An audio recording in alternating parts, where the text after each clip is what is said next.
Hello, colleagues. How are you? So, in this presentation, we are going to talk about the retroplacental clear zone in pregnancy. So, this is the retroplacental clear zone, the space that is at the back of the placenta there. Do you know about it? So, it is a hypoechoic dark layer between the placenta and the underlying myometrium on obstetric ultrasound, as you can see there, that area there, that area there. So, it represents the decidual basalis and maternal venous circulation, and is one of the key sonography features used to assess for normal placenta implantation.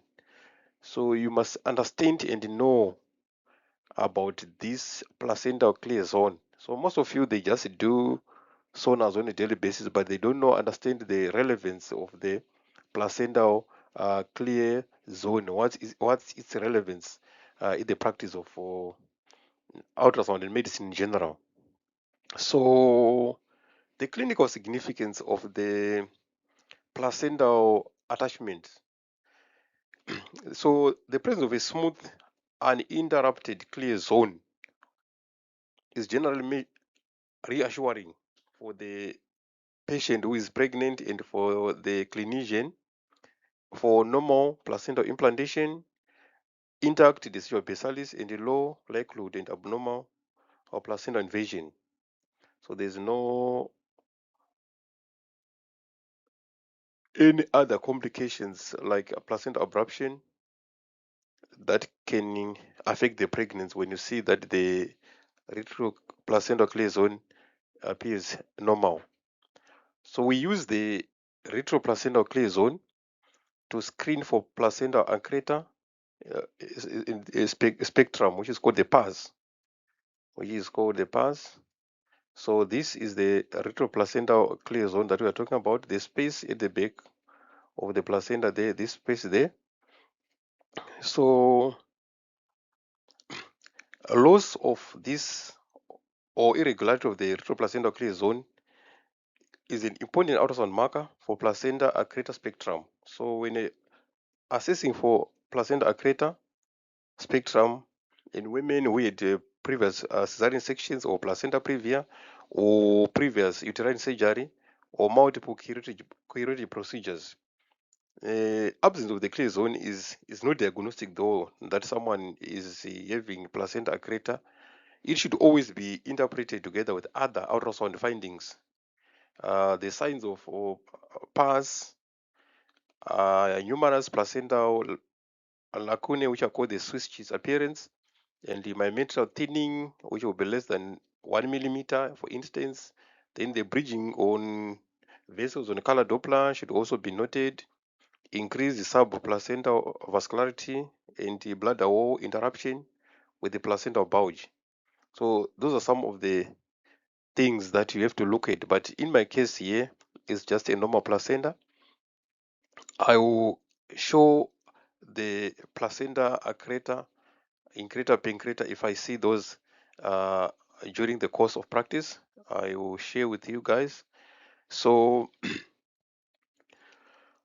the placental clear zone is very important because it can help us to differentiate an abnormal and abnormal placenta. A preserved clear zone favors normal placenta with a lower risk of invasion, invasive placentation. So in absence of disrupted clear zone, now if there is no interruption in the clear zone, then we are good. But if there's an interruption of the placental clear zone, now we're with problems. So that raises a suspicion for placenta accreta, placenta increta, and the placenta pancreta. So the PAS sequence. So what is the importance of the placental clear zone in the second and the third trimester? At the routine 18 to 26 anatomy scan, you have to be assessed diligently. You have to check the placental clear zone. And during target evaluation in high risk pregnancies, when placenta previous identified, also you have to check that. So what are some of the causes of the loss of the placental clear zone? There are different causes, not all due to pars. So it may also result from placenta uterine contractions, posterior placentation, poor imaging technique, excessive probe pressure, or maternal obesity, or overgain or undergain during the settings. So what you must appreciate or understand when you are doing an obstetric scan is that the presence of the retroplacental clear zone is generally reassuring finding. Loss of the clear zone is not diagnostic of placenta accreta spectrum. So multiple ultrasound markers and clinical risk factors should always be considered together. So color, Doppler improves the diagnostic accuracy. So MRM should be considered when ultrasound findings are equivocal or to evaluate the extent of placental invasion.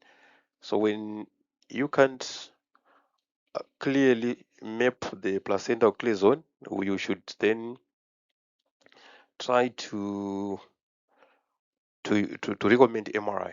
So you must be very careful when you're doing an ultrasound scan that you don't miss the placental clear zone and don't mistake the clear zone for an abruption.